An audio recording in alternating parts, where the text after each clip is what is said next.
You are not tired. You are not unlucky. You are not just going through a rough patch. You are leaking. You are bleeding power from 1,000 tiny cuts that you don't even see. And because you cannot see them, you cannot heal them. You wake up in the morning, and before your feet even touch the floor, you have already lost the first battle of the day. You reach for the phone. You let the world rush into your brain before you have even established your own borders. You drink the anxiety of strangers. You scroll through the highlight reels of people who don't care if you live or die. And you wonder why by 10 a.m. you feel exhausted, overwhelmed, heavy. The truth is brutal. And I need you to hear it clearly, because nobody else loves you enough to say it to your face. You are not in control of your life because you are not in control of yourself. You are a passenger in your own body, reacting to every bump in the road, every sudden turn, every red light. If the traffic is bad, your day is ruined. If your boss is rude, your self-worth crumbles. If the bank account looks low, your anxiety spikes to a fever pitch. You are a leaf blowing in the wind, claiming you want to go north, but letting every gust of breeze blow you south, east, and west. And this ends today. We are going to have a conversation about the only 4 things that actually matter. The only 4 levers you can pull to stop this drift and anchor yourself in the bedrock of reality. We are going to talk about your mouth, your mood, your money, and your mind. But this isn't a checklist. This isn't some cute morning routine you try for 3 days and then quit. This is surgery. We are going to open up the machinery of your psychology and look at why you keep self-sabotaging. Why do you keep saying you want to win but act like you want to lose? It starts with the terrifying realization that your mind is not currently your friend. It is a wild animal that you have been feeding the wrong things for decades. You have trained your mind to be distracted. You have trained your mind to seek comfort. You have trained your mind to fear pain. And now when you need it to be a warrior, it is hiding in the corner. To win in every situation, not just the easy ones, but the ones where your back is against the wall and the lights go out, you have to retrain the pilot. Let's look at the first traitor in your camp. Your mouth. Most people think their mouth is just for communication. That is a lie. Your mouth is the architect of your reality. Every time you speak, you are casting a vote for the person you are becoming. And right now, many of you are voting for a victim. Listen to the words you use. I can't. It's too hard. They won't let me. I'm tired. These aren't just descriptions of your day. They are commands to your subconscious. When you say, I am tired, your brain, which is the most powerful supercomputer on earth, stops looking for energy and starts looking for a place to lie down. It obeys you. It always obeys you. The ancient Stoics, the modern psychologist, the billionaire mogul, they all agree on one terrifying truth. You cannot speak defeat and expect victory. It is biologically impossible. When you gossip, when you complain, when you speak ill of others, you are not hurting them. You are poisoning your own well. You are training your mind to focus on the negative, the broken, the lack, and what you focus on expands. It grows. It takes over. There is a concept called cognitive dissonance. It happens when your actions don't match your beliefs. But there is something even deeper. When your words don't match your potential. You say you want to be wealthy, but you complain about the price of a book that could teach you how. You say you want a strong relationship, but you speak harsh words that act like arrows. Once they leave your mouth, they can never be gathered back. You have to understand that your words are a form of energy. If you are constantly leaking this energy through complaints, gossip, and excuses, you have no fuel left for the engine of your life. Silence is often the first step to mastery. If you cannot control what comes out of your mouth, you cannot control what goes on in your head. Have you ever noticed that the most powerful person in the room is often the quietest? They are not quiet because they have nothing to say. They are quiet because they are assessing. They are calculating. They are conserving their power. They know that every word must earn its way out. Stop telling everyone your plans. Stop announcing your moves. The dopamine hit you get from telling people, I'm going to start a business, is a cheap drug. It tricks your brain into thinking you've already done the work. You haven't done anything. You've just talked. Kill the announcement. Do the work in the dark. Let the results speak. That is the discipline of the mouth. But the mouth is just the gatekeeper. The real storm happens inside. This brings us to the second pillar, your mood. We live in a society that worships feelings. We are told to follow our feelings, to honor our truth. But here is the dangerous reality. Your feelings are transient. They are weather. They change like the wind. If you base your life on your mood, you will build on quicksand. You cannot build a legacy on "I don't feel like it." Winning in every situation requires you to decouple your performance from your feelings. This is what separates the amateur from the professional. The amateur works when they feel inspired.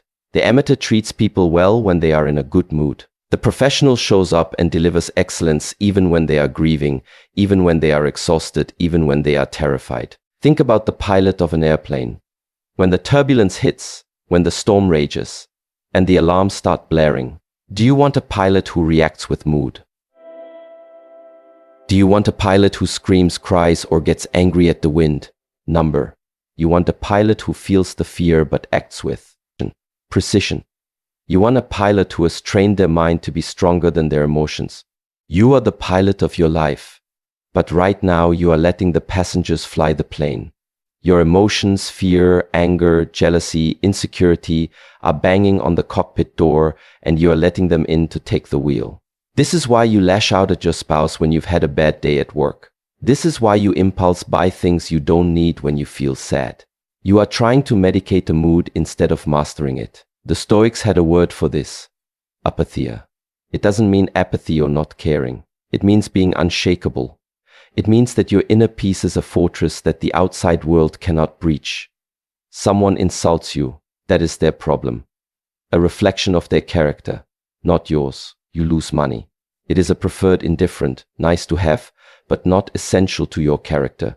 When you realize that nothing outside of you has the authority to disturb your inner world without your permission, you become dangerous.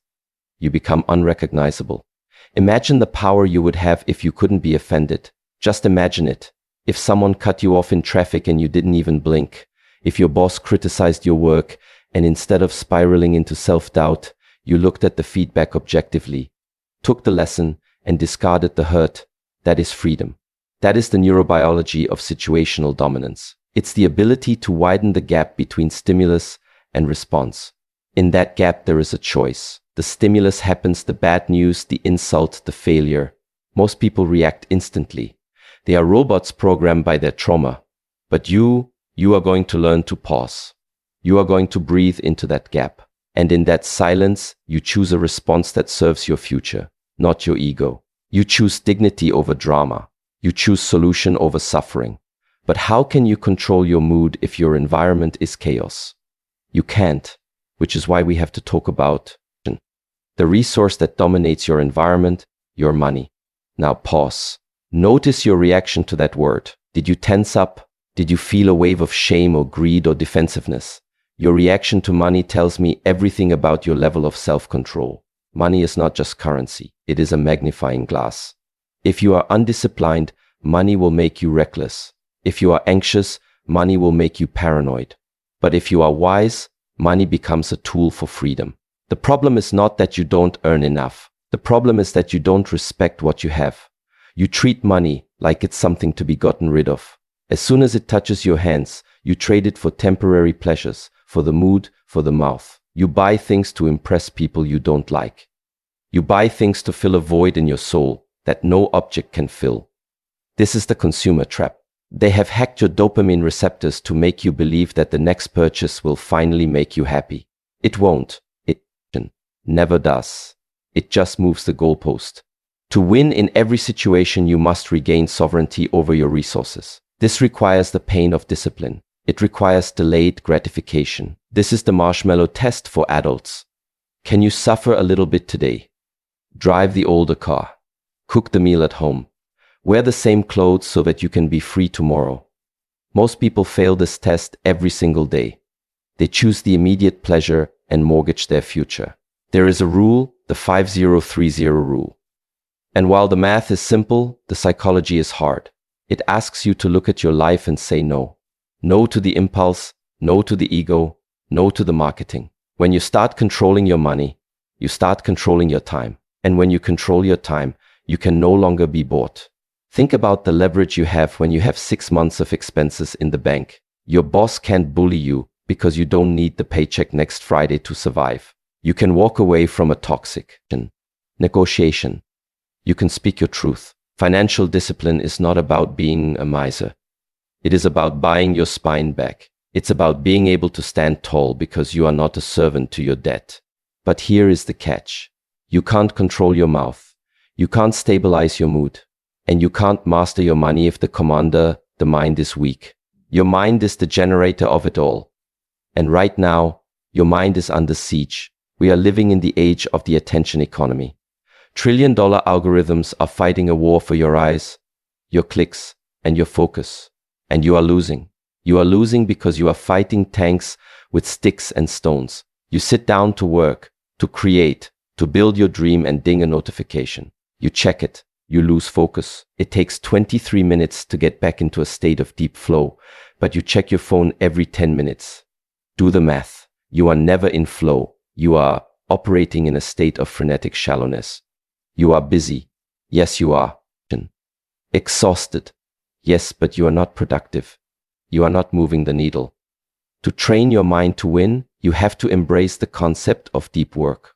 This is the ability to focus without distraction on a cognitively demanding task. It is a superpower in the 21st century because almost no one can do it anymore. Their brains have been rewired by short-form content to have the attention span of a goldfish.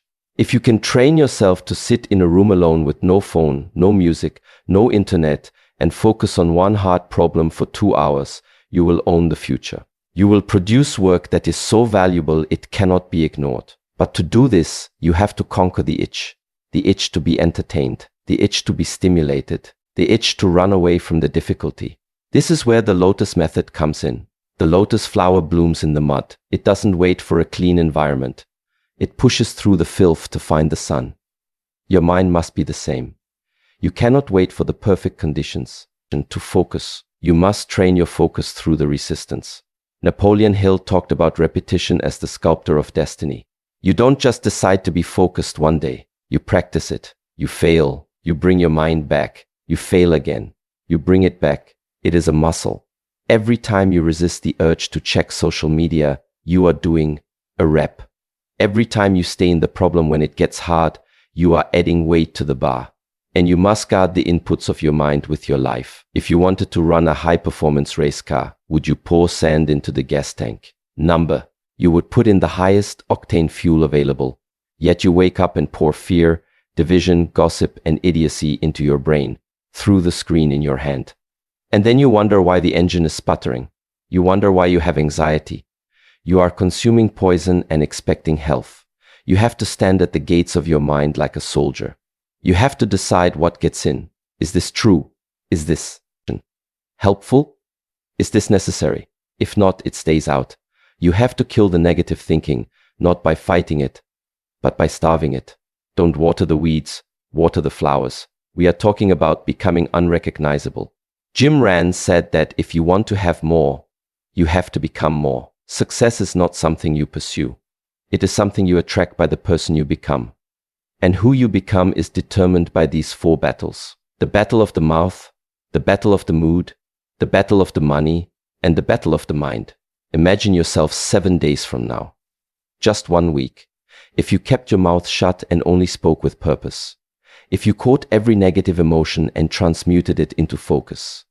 If you stopped spending on impulses and started respecting your resources. If you engaged in deep focused work for just 2 hours a day. Who would you be? You wouldn't recognize yourself. The people around you wouldn't recognize you.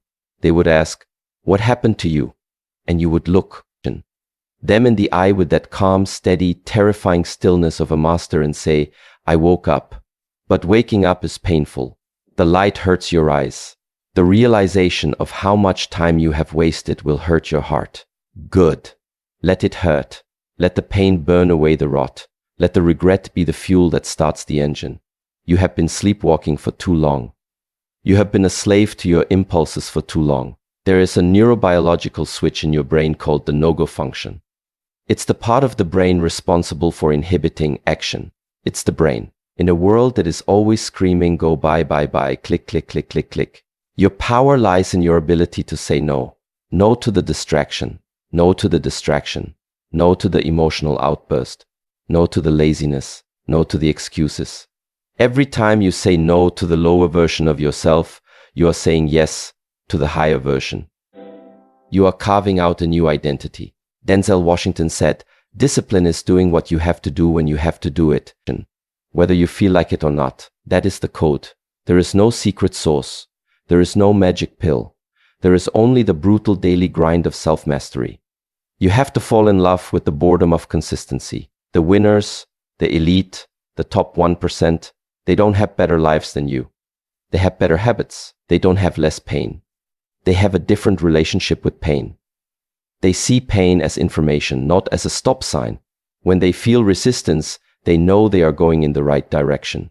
When you start to control your mind, you realize that the world is not happening to you. It is happening for you. But only if you are awake to see it. Look at the story of the man who spills the water. The guru gives the boy a glass filled to the brim and tells him to walk through a crowded market without spilling a drop. The boy walks terrified, focused, sweat pouring down his face. People are screaming, music is playing, chaos is everywhere. He comes back, the glass is full. The guru asks, "Did you hear the drunk man yelling?" The boy says no. "Did you see the beautiful fabrics?" The boy says no. Why? Because I was focused on the water. Your life is the glass of water. The chaos, the insults, the economy, the politics, the drama that is the market. If you spill your peace, if you spill your purpose, it is not because the market was loud. It is because your focus was weak. You have to train your mind to hold the water. This requires a level of honesty that most people are not ready for. You have to look in the mirror, not the one in your bathroom, but the one in your soul, and admit where you are weak. You have to admit that you are addicted to comfort. You have to admit that you are afraid of your own potential. David Goggins talks about the accountability mirror. You stand there and you tell yourself the truth. I am lazy. I am out of shape. I am wasting my talent. It's not about self-hatred. It's about establishing a baseline. You cannot use a map if you don't know where you are standing. Once you know where you are, you can chart the path to where you are going. And where you are going is a place of situational dominance. Situational dominance means that no matter what room you walk into, no matter what crisis lands on your desk, you are the stabilizing force. You are the eye of the hurricane. While everyone else is panicking, you are observing. While everyone else is complaining, you are solving. While everyone else is spending, you are building. This state of being is not inherited. It is forged. It is forged in the fires of voluntary hardship. You have to choose to do hard things when you don't have to, so that you can do impossible things when you must. You have to train your impulse control like a boxer trains his reflex. When the urge to quit arises, and it will arise every single day, you have to have a counterpunch ready. That counterpunch is your why, but not a vague why, a visceral burning why. Why are you doing this? Who are you doing this for? What is the cost of staying the same? Visualize that cost. Close your eyes and see yourself in 5 years if you change nothing. See the health problems. See the broken relationships. See the bank account draining. See the look of disappointment in the eyes of the people who believed in you. Feel that pain. Let it scare you. Now open your eyes. You are still here. You still have time. But the clock is ticking. The time for negotiating with yourself is over. You can't negotiate with laziness. You can't negotiate with fear. You have to kill them. You have to execute the weak thoughts the moment they enter your mind. This is a war. It is the only war that matters. It is the war for your potential, and you are winning or losing it with every thought, every word. But first, you must lead yourself. Control your mouth. Control your mood. Control your money. Control your mind. If you can do this, if you can truly lock this in, the world will not just open its doors to you. It will tear them off the hinges. But be warned, the moment you decide to change, the resistance will double. Your old habits will fight back. Your old friends will try to drag you down. The world will test your resolve. It will ask you, "Are you sure?" And you must be ready to answer yes.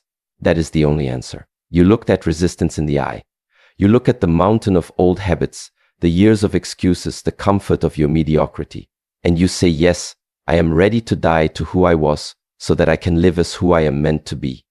The moment you cross that line, the real work begins. And let me be clear, this is not a montage. This is not a movie scene with high energy music where you work out for 30 seconds and suddenly you're a billionaire with six-pack abs. This is the grind. This is the unglamorous, silent, lonely work of rewiring a brain that has been addicted to cheap dopamine for years. You are performing neurosurgery on yourself without anesthesia while the world tries to hand you a sedative. It starts with the concept of the no-go. Neuroscience tells us that we have a function in our brain responsible for action, the go function. It's easy. It's the impulse to eat the cake, to buy the shoes, to scream at the driver who cut you off. But the elite, the top 1% of the 1%, they are masters of the no-go. This is the braking system of the prefrontal cortex. It is the biological mechanism of discipline. And yours is rusty. You have to train this brake like a muscle. Tomorrow morning when the alarm goes off, your brain will scream snooze. It will give you 1,000 logical reasons why you need 5 more minutes. The no-go function is the voice that whispers no to the comfort. You don't negotiate.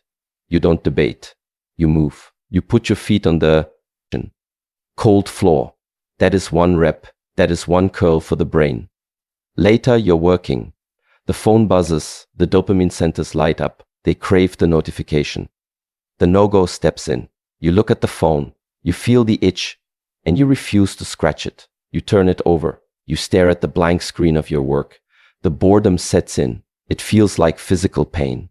Good. That pain is weakness leaving the body. That pain is your attention span growing back. This brings us to the weapon of the modern warrior, deep work. We talked about the attention economy. They are mining your focus like it's gold, and you are giving it away for free. To win, you must build a bunker. You need to carve out blocks of time. 90 minutes, 2 hours where you are, unreachable. No Wi-Fi, no messages, just you and the hardest task on your list. At first you will hate it. Your mind will thrash around like a trapped bird. It will look for any escape.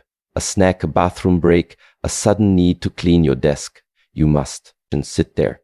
You must hold the line. This is cognitive conditioning. You are forcing your brain to bypass the shallow circuits and engage the deep, heavy machinery of critical thinking. This is where value is created.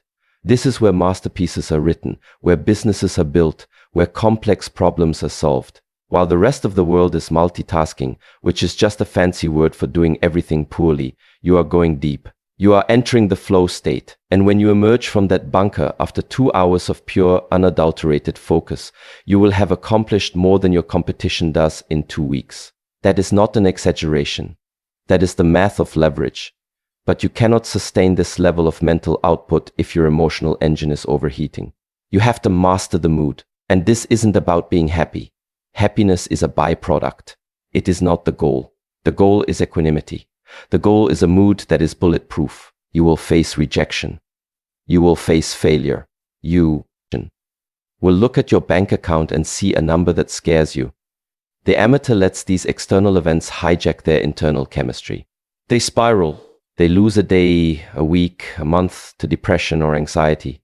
The professional uses cognitive reframing. This is a technique from cognitive behavioral therapy, but it is also the oldest trick in the Stoic handbook. When a negative thought enters your mind, I'm never going to make it, you catch it. You don't let it slide. You grab it by the throat and you interrogate it. Is this true? Is this useful? What is the evidence? You realize that the thought is just a thought. It is not reality. It is a glitch. And you rewrite the code. You change I'm never going to make it to I am currently learning how to make it. And this failure is just data. You strip the emotion out of the event and you look at the mechanics. Why did I fail? What variable was missing? Fix the variable. Try again. This is how you cultivate mental toughness. It is not about having thick skin. It is about having a flexible mind. It's about being like water. You cannot break water. You can hit it with a hammer and it just reforms. You have to become so fluid in your adaptation that the world cannot break you because you do not offer it a rigid surface to strike. And you must apply this same ruthlessness to your money. We are going to stop looking at money as a source of stress and start looking at it as a source of energy. Every dollar you waste on something you don't need is a soldier you just sent to die for no reason. You are the general of your resources. The 50-30-20 rule is a good baseline. But for you, for the person who wants to win in every situation, we need to go deeper. We need zero-based budgeting. You give every single dollar a job before the month begins. You don't wait to see what's left over. You command the capital. You tell this dollar it is for rent. You tell this dollar it is for investment. You tell this dollar it is for your education. And then you practice the dark art of delayed gratification. You see the shoes. You see the car. You feel the desire and you say not yet. You take that desire and you transmute it into drive. You use the hunger for the reward to fuel the work required to buy the reward 10 times over. Rich people buy assets. Poor people buy liabilities. But the wealthy, the truly wealthy, they buy time. They buy autonomy. When you save that first $10,000, you haven't just saved money. You have saved functioning capital. You have bought yourself the ability to say no to a bad deal. You have bought the ability to weather a storm without panic. You are building a fortress brick by brick, dollar by dollar. And inside that fortress, your mind can operate without fear. Now let's talk about the mouth again. Because in the grind, your mouth can be your worst enemy or your greatest spy. The most dangerous thing you can do is talk about work you haven't done. It dissipates the energy. It tricks the brain. Shut it down. But there is another side to the mouth. Active listening. To win in every situation, you must be the most informed person in the room. You cannot learn while you are talking. You must train yourself to listen not just to the words, but to the subtext, to the fear behind the aggression, to the hesitation behind the promise. This is emotional intelligence in action. When someone is screaming at you, when a client is angry, when a partner is upset, the amateur defends, the amateur interrupts. But no. You breathe. You listen. You let them empty their clip. You look them in the eye completely calm. And you ask a question. Help me understand why you feel that way. You just flip the dynamic. You are no longer the target. You are the doctor. You are diagnosing the problem. You have taken control of the interaction by surrendering the need to be heard first. This is situational dominance. It is soft. It is quiet. And it is devastatingly effective. But all of this, the focus, the budget, the silence, it requires a vision. You cannot endure the pain of the grind if you don't know what you are building. This is where visualization stops being a buzzword and starts being a technical skill. Athletes do this. They don't just imagine winning. They visualize the texture of the tennis ball. They visualize the sound of the crowd. They visualize the feeling of their lungs burning in the final lap. They visualize the mistake and the correction. You need to run a mental simulation of your success every single morning, but not just the trophy. I want you to visualize the obstacles, visualize the fatigue, visualize the moment you want to quit, and then visualize yourself keeping going. This is coping imagery. You are preloading your brain with the solution to the problems you haven't even faced yet. So when the problem actually hits on a Tuesday afternoon, your brain doesn't panic. It says, "Oh, I recognize this. We've been here before. I know what to do." You have already lived the victory in your mind 1,000 times. So the reality is just a formality. You are building a growth mindset. You are destroying the idea that you are fixed. I'm not good with numbers. Lieutenant, you are lazy with numbers. Learn. I'm not a morning person. Lieutenant, you are undisciplined with your sleep. Adjust. I'm too emotional. Lieutenant, you are untrained in regulation. Train. There is no I am. There is only I am becoming. And the person you are becoming is forged in the fires of voluntary discomfort. The modern world makes you soft. The air conditioning, the soft beds, the endless food.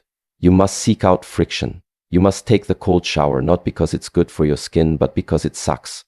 You must fast for 16 hours, not for the diet, but to remind your hunger that it is not in charge. You must run in the rain. Why? Because when life hits you with involuntary discomfort, the divorce, the firing, the illness, you will not crumble. You will recognize the cold. You will recognize the hunger. You will recognize the pain. And you will say, "Hello, old friend. I know you and I can outlast you." This is the Stoic concept of premeditation malorum. the premeditation of evils. It sounds dark, but it is the source of light. By preparing for the worst, you are free to give your best. You are not walking on eggshells, terrified of something breaking. You are walking on concrete, knowing that even if the roof caves in, you will dig your way out. Listen to me closely. You are currently operating at maybe 40% of your potential. David Goggins calls this the 40% rule. When your mind tells you are done, that you are exhausted, that you cannot take another step, you are only 40% done. You have a reserve tank that is deep and vast, but you have never tapped it because you stop at the first sign of discomfort. You have to push past that wall. That is where the gold is. That is where the second wind lives. It is a physiological reality. If you stay in the fight long enough, your body will give you the energy. But you have to prove to your body that you are not stopping. You have to become a creature of habit. Motivation is a feeling. Habit is a machine. You can't rely on feeling like it. Do you think the Olympic swimmer feels like jumping in a cold pool at 4 a.m. every day for 4 years? They do it because they are the kind of person who does it. It is identity. You need to build a ritual of excellence. How do you start your day? Do you let the world punch you in the face with emails and news? Or do you own the first hour? The first hour is the rudder of the day. If the rudder is shaky, the ship goes in circles. Hydrate, move, read, plan, silence. Before you give a piece of yourself to anyone else, to your boss, to your kids, to your spouse, you fill your own cup. You sharpen your own sword because you cannot protect anyone if you are weak.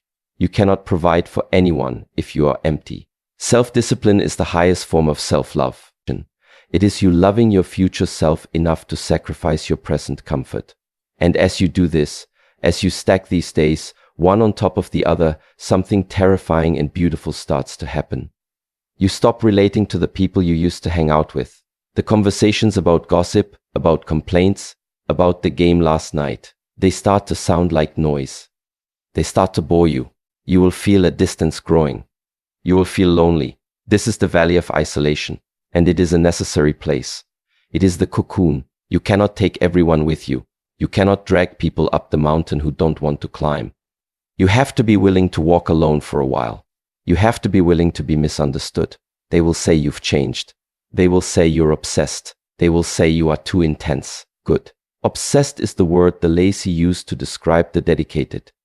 Intense is the word the weak use to describe the strong. Let them talk. You are not building a life for their approval. You are building a life for your own respect. Focus on the process. Fall in love with the boredom. Jim Rand said, "Success is nothing more than a few simple disciplines practiced every day. It is the discipline of tracking your every dollar. It is the discipline of tracking your every dollar. It is the discipline of analyzing your mood before you act on it. It is the discipline of sitting in the chair until the work is done. It is the discipline of sitting in the chair until the work is done." There is a concept called compound interest. We know it in finance, but it applies to everything. The work you do today, the extra hour of study, the dollar saved, the moment of patience, it doesn't just add up. It multiplies. It compounds. For 5 years you water it and you see nothing. The ground looks the same, but underground the root system is spreading. It is anchoring. It is preparing. And then in the 5th year, the tree shoots up 80 feet. In 6 weeks, the world sees the 6 weeks. They say overnight success. You know the truth. You know about the 5 years of watering dirt. You know about the 5 years of believing when there was no proof. You are in the watering phase right now. Do not stop watering. Do not dig up the seed to see if it's growing. Trust the process. Trust the design. You have the blueprint now. Situational dominance is not a superpower. It is a skill set. It is the neurobiology of the no-go. It is the psychology of the growth mindset. It is the philosophy of stoicism. It is the economics of delayed gratification. You have the tools, but tools are useless in the hands of a coward. Tools are useless if they sit in the toolbox. You have to pick them up. You have to swing the hammer until your hands bleed, and then you have to tape them up and swing again. The shift is happening. Can you feel it? It's the shift from I hope to I will. It's the shift from I'll try to I must. It's the shift from victim to victor. You are waking up. The fog is lifting. You look at your hands and you realize they are strong enough to build. whatever you want. You look at your mind and you realize it is sharp enough to learn whatever you need. But remember, the enemy is always watching. The enemy is the old you. The enemy is the path of least resistance. It is waiting for you to slip. It is waiting for you to celebrate too early. It is waiting for a moment of weakness to whisper just this once. You must be vigilant. You must be a sentinel at the gate of your own soul. This is not a sprint. This is an ultramarathon through hell. But you are fireproof now. You are water now. You are iron now. Get ready. The easy part is over. The talking is almost done. The silence is coming. The work is coming. The pain is coming. And you are going to smile at it. You are going to welcome it because you know that on the other side of that pain, is the only thing that makes life worth living. Freedom. Not the freedom you see in commercials with people lying on beaches doing nothing. That is the freedom of a child. I am talking about the freedom of a king. I am talking about the freedom of a creator. The freedom that comes from knowing deep in the marrow of your bones that you can handle anything. This is the victory. It is not a trophy. It is not a check. It is a state of being. It is the moment you walk into a room and the atmosphere shifts, not because you said anything, but because of who you are. You stop chasing success. You stop begging for opportunities. You stop trying to convince people of your value. When you have mastered your mouth, mastered your mood, mastered your money, and mastered your mind, you become a magnet. The universe has a very specific law. It bends to the will of the disciplined. When you are no longer leaking energy, when you are no longer distracted by the noise, you become a force of nature. Resources find you. Allies find you. Wealth find you, not because you are lucky, but because you are ready. Napoleon Hill called this the vibration of success. It is a frequency, and you cannot fake this frequency. You cannot Instagram this frequency. You have to earn it in the dark so you can radiate it in the light. Think about the feeling of walking down the street knowing you have zero debt, knowing your body is a machine that obeys your commands, knowing your emotions are tools, not tyrants, knowing your mind is a sanctuary of focus. That feeling, that is true power. That is the situational dominance we have been chasing. It means you are safe. You are safe because you are dangerous. You are safe because you have built the walls, filled the moat, and trained the archers. And when you reach this level, the game changes. You stop playing for yourself. This is where the story shifts from success to significance. You see, a lot of you are doing this for your last name. You are doing this to break a generational curse. You are doing this because you saw your parents struggle. You saw them crushed by debt. You saw them broken by stress, and you made a vow to the heavens that it stops with you. Well, this is how you keep that vow. You don't keep it by wishing. You keep it by becoming the example. Your children, they don't listen to your mouth. They watch your life. If you tell them to be strong, but you crumble under pressure, they will crumble. If you tell them to be wise with money, but you buy things to impress strangers, they will be broke. You are the prototype. You are the standard. When you control your mind, you give permission to everyone around you to control theirs. You become a lighthouse in a storm. And God knows this world is a storm. People are drowning in anxiety, drowning in debt, drowning in distraction. They are looking for a captain. They are looking for someone who isn't panicking. Be that person. But to be that person, you have to understand that the work never ends. There is no finish line. There is no retirement from self-mastery. The moment you think I have arrived, you have started to decline. The ego loves to whisper, you've done enough.